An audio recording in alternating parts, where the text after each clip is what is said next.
மெய்ப்பனின் குரல் வழங்கும் திருமறை தீபங்கள்.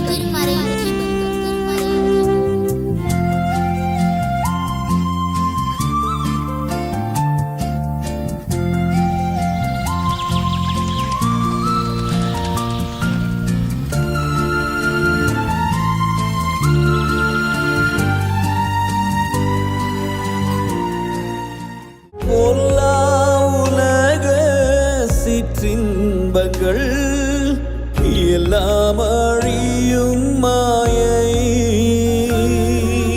பொல்லா உலக சிற்றின்பங்கள் எல்லாம் அழியும் மாயை.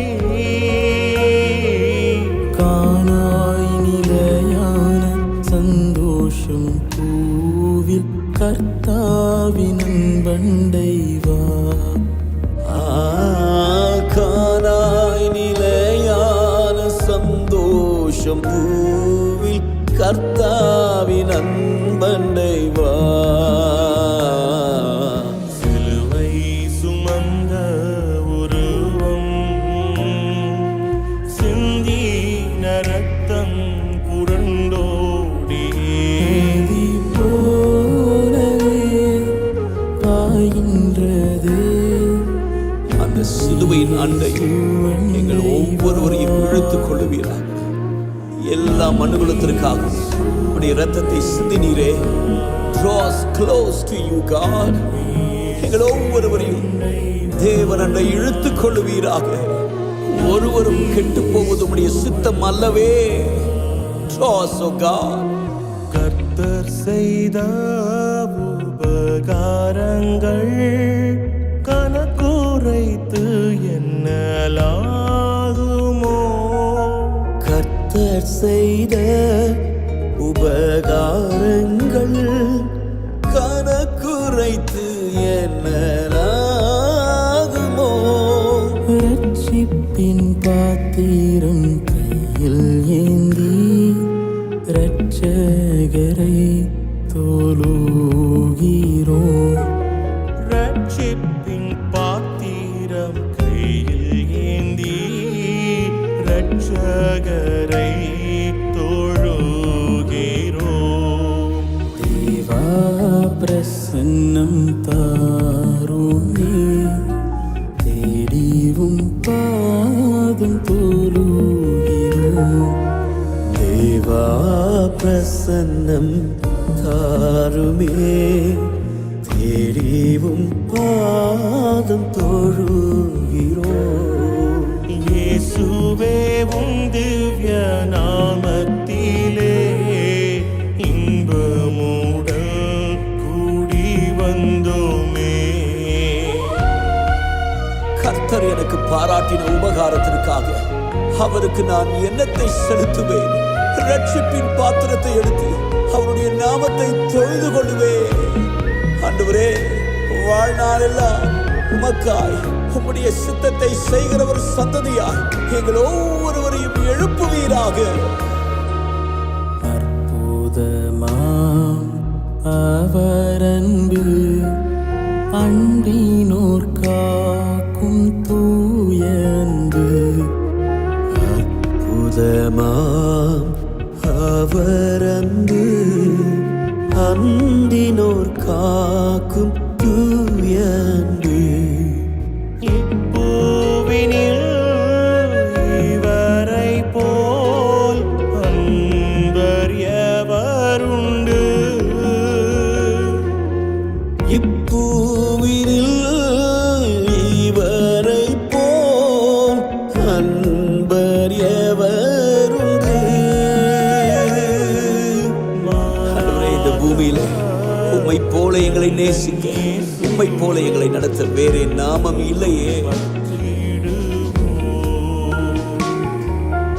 மாறாதவர் எந்தன் இயேசு என்றும் பற்றிடுவே.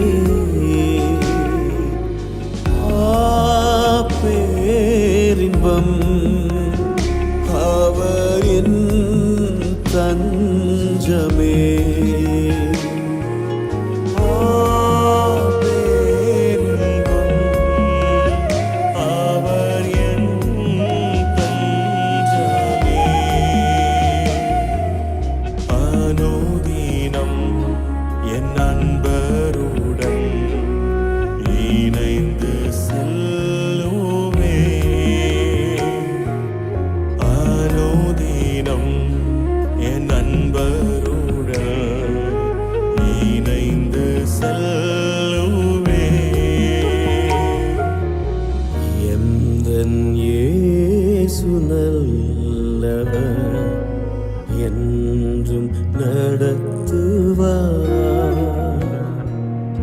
எந்தன் இயேசு நல்லவர், என்றும் நடத்துவார். ஆண்டவராகிய இயேசு கிறிஸ்துவின் திருப்பெயராலே உங்கள் அனைவருக்கும் அன்பான வாழ்த்துக்களை தெரிவித்துக் கொள்கின்றேன். சமீபத்திலே ஒரு நண்பர் இடத்துல பேசிக் கொண்டிருந்த போது அவர் என்னிடத்துல கேட்டார், சிலுவை ஒரு புனித சின்னமா என்று கேட்டார். அன்பானவர்களே, இன்றைக்கு ஒரு பரபரப்பான அரசியல் சூழ்நிலையிலே நாம் இருக்கின்றோம். கட்சி தொண்டர்கள் எல்லாம் சுவற்றிலேயே இடம் பிடிக்கிறார்கள். எதற்கு என்று சொன்னால், அவர்களுடைய கட்சியின் சின்னத்தை வரைந்து அந்த சுவர்களிலெல்லாம் ரிசர்வ்டு, இதற்காக நாங்கள் ஒதுக்கி வைத்திருக்கிறோம், எங்கள் கட்சி சின்னம் தான் எழுதப்பட வேண்டும் என்றெல்லாம் எழுதி இருக்கிறதை பார்க்கிறோம். அன்பானவர்களே, இயேசுநாதரினுடைய சிலுவை ஒரு புனித சின்னம். நீங்கள் கோவை மத்திய சிறைச்சாலை வளாகத்திலே சென்று பார்ப்பீர்களே ஆனால், நம்முடைய நாட்டின் சுதந்திர போராட்ட வீரர், கப்பலோட்டிய தமிழன், செக்கிழுத்த செம்மல் வஉசி அவர்கள் இழுத்த செக்கை அங்கே வைத்திருக்கிறார்கள் ஒரு ஞாபகார்த்த சின்னமாக. சிலுவை ஒரு ஞாபகார்த்த சின்னமாக எங்கும் சிலுவை நம்மை அலங்கரிக்கிறது. எல்லா ஆலயங்கள், இல்லங்கள், எல்லா நம்முடைய உடலிலே ஆபரணங்கள், அணிகலன்கள் என்று எல்லா இடங்களிலேயும் சிலுவையின் அடையாளத்தை நெற்றியிலே வரைந்து கொள்கிறோம். சுருக்கமாக சொல்ல வேண்டுமானால், சிலுவைதான் நம் உலகத்தையும் உள்ளகத்தையும் அலங்கரித்துக் கொண்டிருக்கிறது. அன்பானவர்களே, சிலுவை ஒரு கொலைக்கருவி என்பதை மறந்து போய்விடக்கூடாது. ரோமருடைய ஆட்சி காலத்தில் உலகத்திலே இதுவரை ஆண்ட பேரரசர்களிலே மிகவும் கொடூரமான ஒரு ஆட்சி என்னவென்று சொன்னால் ரோமர்களுடைய ஆட்சி தான். காரணம், யாரெல்லாம் ரோமர்களுடைய ஆட்சிக்கு விரோதமாக கலகம் செய்கிறார்களோ அவர்களை சிலுவையிலே அறைந்து கொன்றார்கள்.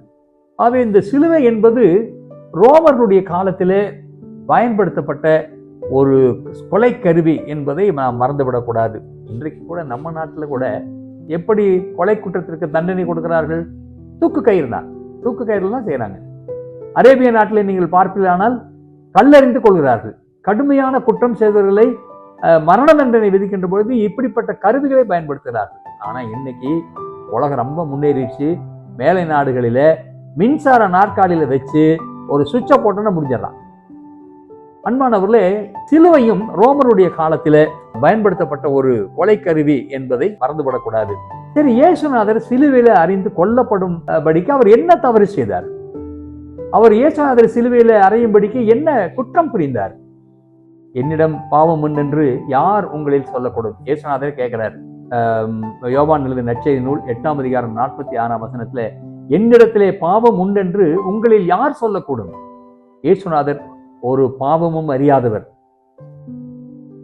அப்புறம் என்ன செய்தார்? எதுக்காக அவர் சிலுவை மரணம்?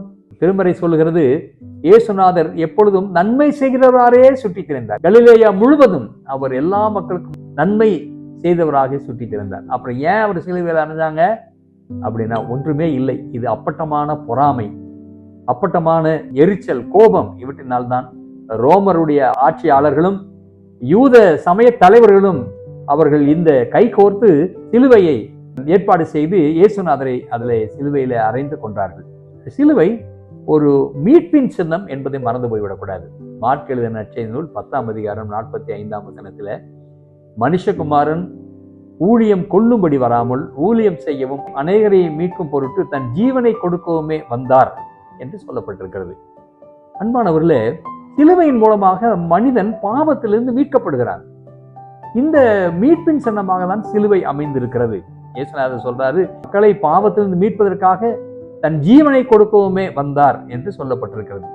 இறையியல் கொள்கையிலே 2-3 விதமான கொள்கைகளை சொல்வார்கள். இயேசுநாதருடைய மீட்பின் திட்டம், அவருடைய சிலுவை மரணம், அவருடைய தியாகத்தை குறித்து பேசுகிற போது அட்டோன்மெண்ட் தியரி என்று சொல்வார்கள். அது வேற ஒண்ணுமே இல்லை, பாவத்துக்கு பரிகாரம் செய்கின்ற ஒரு நிகழ்வாக சிலுவை மரணம் பார்க்கப்படுகிறது. இயேசுநாதர் சிலுவையிலே மரித்ததன் மூலமாக பாவத்திற்கு பரிகாரம் செய்து விட்டார். இன்னொரு கொள்கை என்ன சொல்லுதுன்னா சப்ஸ்டிடியூட் தியரி. நானும் நீங்களும் நம்முடைய பாவங்களுக்கு அடைய வேண்டிய தண்டனையை இயேசுநாதர் நம்முடைய இடத்திலே இருந்து அவர் ஏற்றுக்கொண்டார். இது சப்ஸ்டிடியூட் தியரி என்று சொல்லி இறையியல் கல்லூரியிலே கற்றுக் கொடுப்பார்கள். இதெல்லாம் ஒரு பக்கம் இருக்க, நம்முடைய பகவத்கீதையில என்ன சொல்றது தெரியுமா? லலத லிகித ரேகம் பரிமாசம் நா சக்கியத்தே. லலத லிகித ரேகம் பரிமாசம் நா சக்கியத்தே. இதனுடைய அர்த்தம் என்ன தெரியுமா? Whatever is written on your forehead cannot be changed, cannot be wiped away. உன் தலையிலே எழுதுவது யாருனாலையும் மாற்றவே முடியாது என்றுதான் நம்முடைய நாட்டிலுடைய சமய நூல்களும் சொல்கிறது. ஆனால் இயேசுநாதர் சிலுவையில தன்னுடைய உயிரை கொடுத்து நம்மை மீட்டு கொண்டதினாலே சிலுவை ஒரு மீட்பின் சின்னம் என்பதை மறந்து போய்விடக்கூடாது. கொலைக்கருவிதான், ஆனால் அது இன்றைக்கு மீட்பின் சின்னமாக மாறிவிட்டது. அது மாத்திரமல்ல, சிலுவை ஒரு மன்னிப்பின் சின்னம். யாரெல்லாம் சிலுவையை நோக்கி பார்க்கிறார்களோ அவர்களெல்லாம் இயேசுநாதர் நமக்காக, நம்முடைய பாவங்களுக்காக அவர் தன்னுடைய உயிரை தியாகம் செய்தார் என்பதை மனதில் ஏற்றுக்கொண்டு அவரிடத்திலே செல்கிறவர்களுக்கு அவர் மன்னிப்பு கொடுக்கிறவராக இருக்கிறார். பவுலடிகள் கொலேசு சபை திருச்சபைக்கு எழுதுகின்ற பொழுது 1ஆம் அதிகாரம் 20ஆம் வசனத்துல அவர் சிலுவையில் சிந்தின இரத்தத்தினாலே சமாதானத்தை உண்டாக்கி பூலோகத்தில் உள்ளவைகளையும் பரலோகத்தில் உள்ளவைகளையும் அவர் மூலமாக தமக்கு ஒப்புரவாக்க அவருக்கு பிரியமாயிற்று. இயேசு கிறிஸ்துவின் ரத்தம் சகல பாவங்களையும் நீக்கி நம்மை சுத்திகரிக்கும் என்று திருமறையிலே வாசிக்கிறோம். இயேசுநாதர் நம்முடைய பாவத்திற்காக தன்னுடைய வாழ்க்கை கிரயமாக விலை கொடுத்து நம்மை மீட்டு இருக்கின்றார். சிலுவையை நோக்கி பார்க்கிற யாவருக்கும் மன்னிப்பு உண்டு என்பதை நாம் மறந்து போய்விடக்கூடாது. கிறிஸ்துவுக்கு அன்பானவர்களே, நாம் இன்றைக்கு சிலுவையை நாம் ஆடம்பர அணிகலனாக வைக்க விரும்புகிறோம். சிலுவையை அடையாள சின்னமாக ஆலயங்களிலே எல்லா இடங்களிலும் வைக்கிறோம். ஆனால் இயேசுநாதர் சிலுவையை நீங்கள் ஆடம்பர சின்னமாக அல்லது அடையாள சின்னமாக வைக்க வேண்டும் என்பது இயேசுநாதரினுடைய விருப்பம் அல்ல. அவர் தன்னுடைய சீஷர்களுக்கு சொன்னார், ஒருவன் என்னை பின்பற்றி வர விரும்பினால் அவன் தன்னைத்தானே வெறுத்து தன் சிலுவையை எடுத்துக்கொண்டு என்னை பின்பற்றி வர வேண்டும் என்று இயேசுநாதர் தன்னுடைய சீஷர்களுக்கு சொல்லுவதை நாம் பார்க்கிறோம்.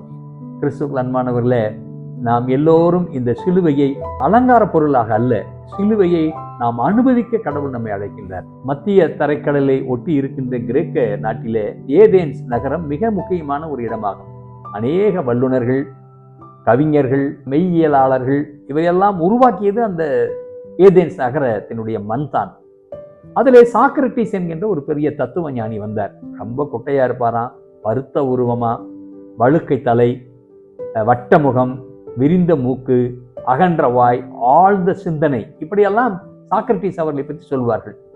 அவர் ஒண்ணுமே செய்யல, கேள்வி கேள் என்று தன்னுடைய சமகாலத்திய இளைஞர்களுக்கு சொல்லுவாரு. அப்பொழுது ஆட்சியாளர்கள் அவரை கொலை செய்தார்கள். நச்சு கோப்பையை கொடுத்து நச்சை அருந்தி, அந்த விஷத்தை அருந்தி சாகும்படியாக செய்தார்கள். நான் கேட்கிறேன், சாக்ரட்டிஸ் அவர்கள் நச்சு கோப்பையில் இருந்த விஷத்தை பருகி அவர் மரணமடைந்தார். இன்றைக்கு அந்த நச்சு கோப்பை என்ன புனித சின்னமாக மாறி இருக்கிறதா? 1948ஆம் ஆண்டு ஜனவரி மாதம் 30ஆம் தேதி மாலை 5:15 மணிக்கு புதுடெல்லியில பிர்லா இல்லத்தில் பிரார்த்தனை கூட்டத்திற்கு சென்றார் நம்முடைய தேச தந்தை காந்தி. அப்பொழுது கோட்சே என்கின்ற ஒரு இளைஞன் 3 முறை அவரை துப்பாக்கியால் சுட்டுக் கொன்றான். துப்பாக்கி புனித சின்னமாக மாறி இருக்கிறதா?